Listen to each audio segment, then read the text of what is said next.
तो हेलो दोस्तों, आइए आज हम जानते हैं कि क्लास 10th का फिजिक्स का जो 6वां लेसन है प्रिज्म द्वारा प्रकाश का अपवर्तन एवं वर्ण विक्षेपण, उसमें कौन कौन से क्वेश्चन अत्यधिक महत्वपूर्ण है।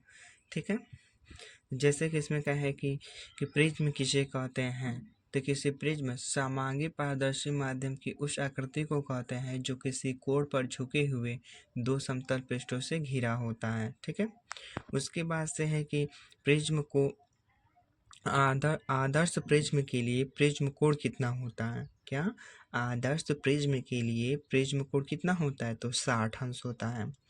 उसके बाद पूछ रहे कि प्रिज्म द्वारा प्रकाश का वर्ण विक्षेपण को स्पष्ट कीजिए। तो सूर्य के प्रकाश को हम क्या कहते हैं? श्वेत प्रकाश कहते हैं। और जब श्वेत प्रकाश प्रिज्म से होकर गुजरता है तो अपने 7 रंगों में विभक्त हो जाता है। इन रंगों के समूह को वर्णक्रम या स्पेक्ट्रम कहते हैं।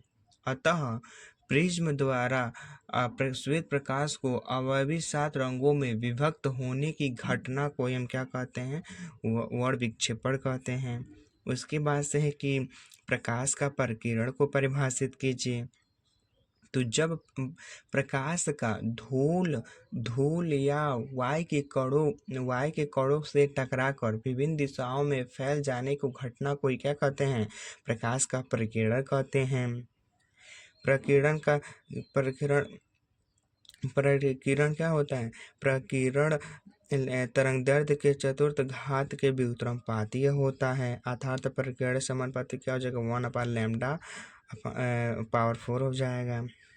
उसके बाद से है कि यदि प्रिज्म के पदार्थ का अपवर्तनांक प्रिज्म कोण ए तथा न्यूनतम विचलन कोण डेल्टा एम हो तो एन बराबर क्या होता है?